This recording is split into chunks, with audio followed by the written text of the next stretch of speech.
So voters could be in for a bit of a September surprise ahead of the midterm elections because Obamacare rates for 2015 are set to be approved in the fall, and it is expected that when those numbers start to come out on a state-by-state basis, they're going to be higher, most likely. But it appears that the White House is working to preempt GOP attacks on that issue, spreading out across the country, trying to do some damage control ahead of time. Joining me now, Ed Rollins, campaign manager for President Ronald Reagan in 1984, and our own Joe Trippi, Howard Dean, campaign manager in 2004. Both are Fox News contributors. Gentlemen, welcome. Good to have you here. Good to be with you. You know, it feels like the Obamacare question has taken a little bit of a back burner in the past couple of months, but it's true that the updated numbers and premiums are going to come out from these state exchanges in September.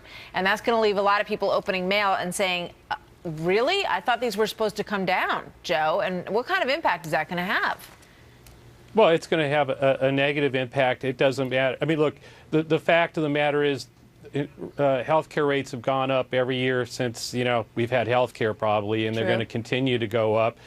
Before, everybody used to get that piece of mail and blame the rate increase on their insurance company. Now they're going to blame it on Obamacare, even if the rate increase is lower than it would have been under the old system. It won't matter. It is going to impact in the November election, and it will hurt Democrats. It'll be one of the issues that Republicans use, and then there'll be other issues. First, Democrats need to defend on this, so they got to get out in front of it, which is what the White House is trying to do. And then secondly, there are other issues like immigration and some of the other things we're talking about today that Republicans will have to defend themselves on as well. Yeah. I think initially, Ed, people were told that it would just be an increase and the increase would be smaller because of Obamacare, and that it would take a while for them to start seeing those savings. But, the American people can be impatient with these things, and they don't like to see their prices go up, especially when the economy is not really rallying. Not. Having watched that crash at Daytona over the weekend, it sort of reminded me of Obamacare. No matter how carefully you want to drive,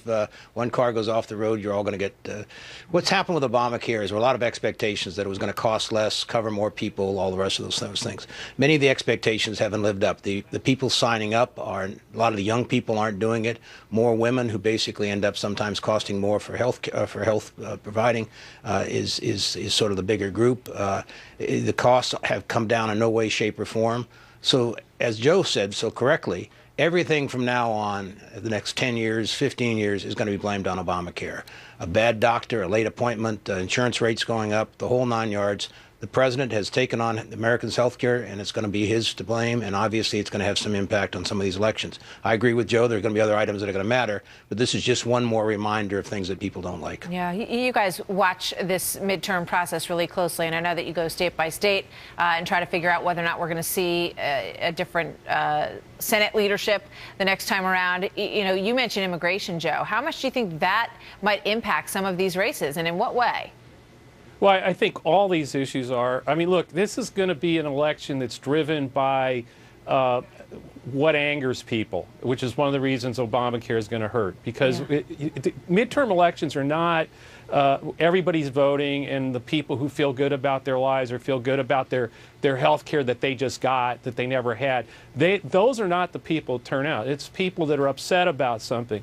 And that's one of the reasons why in the second term of a sitting president, it's always a bad midterm for the incumbent party of that president, because all that anger that's built up about their policies tends to drive out the opposition. That's why the Republicans have a much better, a bigger advantage, particularly when you look at these states like Louisiana and Arkansas and Alaska that are up. There are seats that Romney won anyway. So all these issues, but what I'm saying is the Democrats are not going to sit around and just play defense on Obamacare. There are other issues like that are out there that they will try to push back against Republicans and get their own base out. Voters are angry. They're very angry at the president, though. And as the president's numbers drop continuously, and they're the lowest of any modern president, it'll have an impact on turnout. Gentlemen, thanks. We're going to have you back. We get closer to the midterms, talk about these issues more specifically. Thanks, guys.